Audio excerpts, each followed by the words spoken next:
마음은 모든 것보다 거짓되고 몹시 병들어 있다. 누가 그것을 이해할 수 있겠는가? 선언이 아주 명확합니다. 마음은 모든 것보다 거짓되고 몹시 병들어 있다. 만물보다 거짓되고 심히 부패한 것이 그게 마음이라는 거예요. 사람의 마음에는요, 선이 없습니다. 약간의 선이 있는 것이 아니라 선이 없어요. 성경이 가르치는 게 그거예요. 이 마음 안에는 오직 악과 죽음으로 가득해요. 마음이 모든 만물보다 거짓되다는 것은 말 그대로 이 세상 모든 것보다 거짓되다는 거예요. 거짓되다, 이게 뭔 뜻이냐면 속이고 착취하고 이용해 먹는 거. 우리 옆에 사람들이 많이 있는데 왜 이렇게 사람들을 붙여주셨을까요? 가족들, 형제들, 공동체 왜 붙여주셨을까요? 서로 사랑하라, 이 붙여주신 거죠.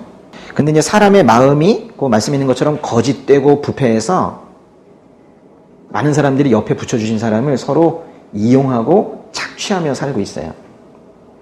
우리가 주의 뜻에 따라서 살기 위해서는 나의 주변을 다시 돌아볼 필요가 있습니다.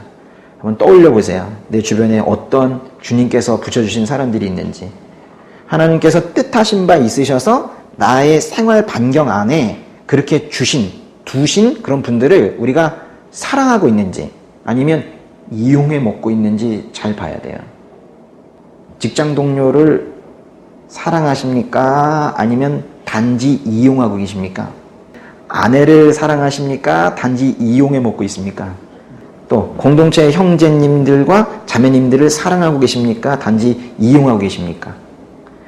하나님께서 보내주신 그 사람들이 나의 편함, 나의 편의를 위해서 열심히 수고하고 또 자기 시간을 들이고 있을 때 나는 그냥 가만히 앉아서 그거를 받아 먹고만 있을 수도 있어요. 그게 이용하는 거지 뭐예요. 그들을 위해서 나의 것을 희생하려는 마음을 얼마나 가지고 있었냐는 거예요. 한번 생각해 볼 필요성이 있어요. 어쩌면은 그냥 저 사람들은 준비하고 나는 여기서 지금 받고 있지만 자기도 모르게 나는 조금도 희생하지 않으리라. 이렇게 자기도 모르게 이 안에 굳은 결심이 들어차 있을 수도 있어요. 그래서 아무런 행동도 하지 않는 거예요. 헌신이 없는 삶, 순교는 생각하지 않는 삶, 이런 걸 살고 있는 거죠. 때가 악하다니까요. 지금 그럴 때가 아닌데요. 예전에 율법적인 그 종교 생활에 빠져있던 몇 사람이 하루는 예수님을 찾아왔어요. 근데 예수님의 제자들이 손도 씻지 않고 그 더러운 손으로 음식을 먹는 걸 본 거예요.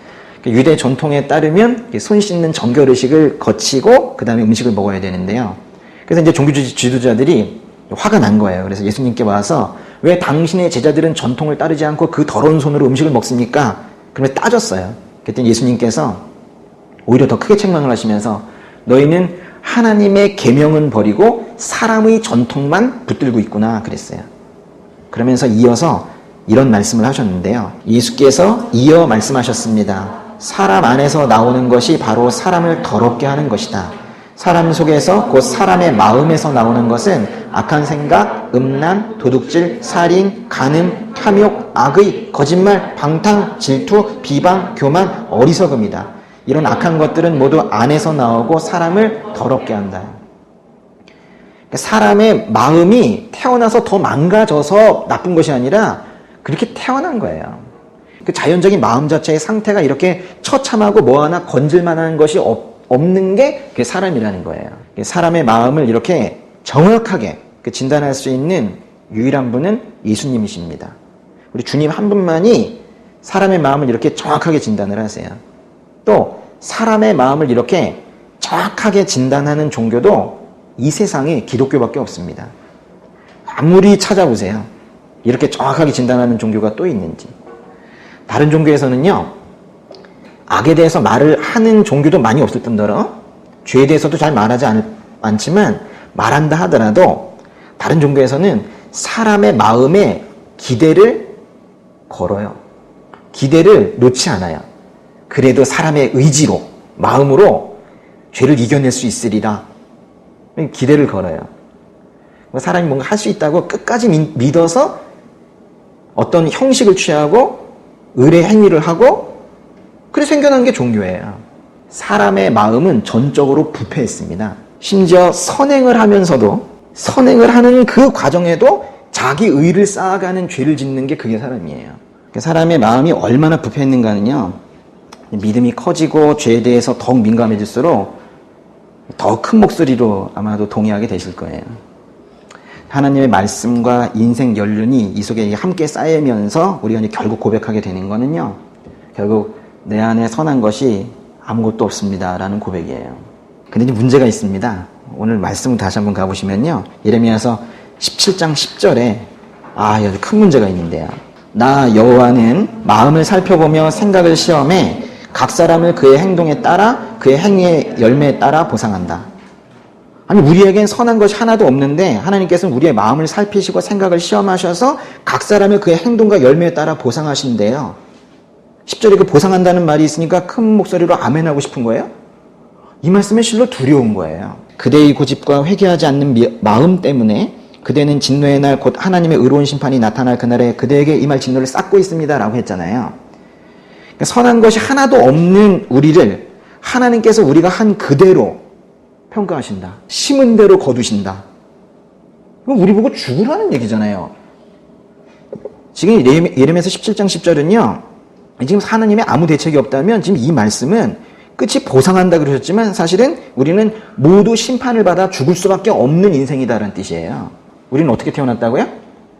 부패한 마음을 가지고, 그렇죠? 돌처럼 단단하게 굳은 소망 없는 마음판을 가지고 태어났단 말이에요. 이제 우리에게 과제는 이걸 고쳐야 되잖아요.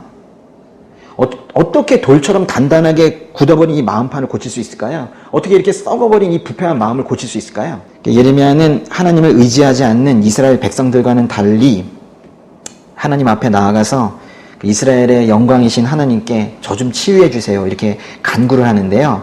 예레미야가 하나님께 저 좀 고쳐주세요라고 간구하는 말씀이 17장의 14절이에요. 우리가 간구하듯이 한번 읽어보겠습니다. 여호와여 저를 치유해 주십시오. 그러면 제가 치유될 것입니다. 저를 구원해 주십시오. 그러면 제가 구원받을 것입니다. 주께서는 제가 찬양하는 분이시기 때문입니다. 지금 예레미야가 또 우리가 하나님께 하나님 저를 치유해 주세요 라고 기도를 한 거예요. 이제 하나님의 대답을 기다려야 되는데요. 이제 우리가 이제 치유해 주세요 그랬잖아요. 그럼 이제 하나님께서 뭐라고 대답하셔야 되겠어요? 치유할게. 근데 17장이 다 끝날 때까지 치유가 된다, 안 된다, 또는 치유를 해주시겠다, 또는 안 해주시겠다. 어떤 말씀도 없으세요. 근데 이제 슬프게도 답은요, 아무 말씀 안 하셨는데 답은 치유는 불가능하다. 이게 답이에요. 이게 또 청천벽력 같은 얘기입니다. 우리의 마음은 부패했는데 우리의 마음을 치유하는 건 불가능하다는 거예요. 우리 마음에는 이 단단하게 굳어버린 상태로 태어난 우리 마음판에는 무엇이 이미 기록되어 있었어요? 죄.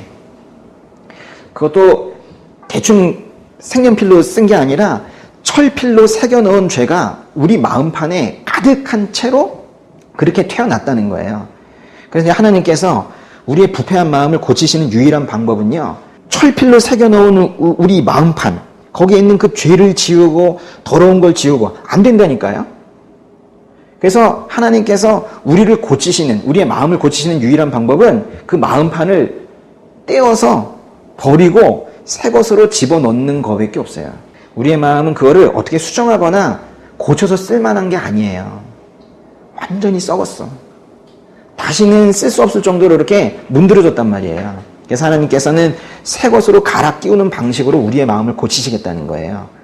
우리의 망가진 마음을 빼내고 새 마음을 넣어주는 방식으로 그렇게 우리를 고치세요. 구원의 방식이 어떤 건지 아셔야 돼요.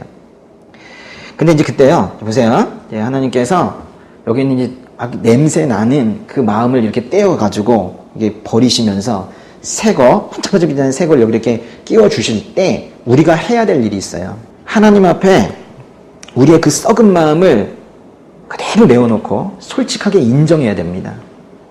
그리고 하나님께 간구해야 돼요. 그 칼날로, 마치 수술할 때 쓰는 그 칼날로 저의 이 부패한 마음을 도려내 주세요. 이렇게 기도해야 돼요. 오늘 말하고 있는 이 마음이라는 단어, 여기 이제 히브리어에서는요, 이 마음이라는 단어가 사실 여기 쿵쾅쿵 뛰고 있는 심장 있죠? 심장과 같은 단어입니다. 그래서 이제 하나님께서 우리 마음을 바꾸는 게 마치 심장 이식을 하듯이 그렇게 하나님께서 다 다른 마음으로 바꿔 끼우실 수 있도록, 바꿔 넣으실 수 있도록 지금 구원을 받는다는 것은 그 하나님의 수술대에 올라가는 것 같은 거예요. 숨김없이 정직하게 뻗팅기지 말고 그렇게 주님께서 수술해 주시는 것을 그걸 기뻐해야 되는 거예요. 주님께서는 이 간호사들과 함께 하시는 게 아니라 주의 천사들이 그 수술실에 그 진을 치고 계세요. 마취제를 우리에게 붓는 게 아니라 예수 피를 부으시고 실로 꿰매는 게 아니라 말씀으로 봉합을 하세요. 그래서 아주 성공적으로 수술을 마치십니다. 주님의 구원은 결코 실패한 적이 없어요. 우리가 수술대에서 가만히 누워있기만 하면 100% 성공하세요. 그래서 이제 우리가 그렇게 이제 수술이 끝났어. 그럼 여기 속에 뭐가 있어요? 새 마음, 새로운 마음을 갖게 되는 거예요. 그걸 이제 우리 입장에서는 그거를 회개했다라고 그래요. 심장 이식 수술하듯이 옛 마음 떼어내 버리시고 새 마음 장착하신 후 끊임없이 성령을 부으셔서 죽을 수밖에 없었던 우리 인생이 시냇가에 뿌리를 내린 나무처럼 끊임없이 그 생명수를 공급받을 수 있게 된 거예요.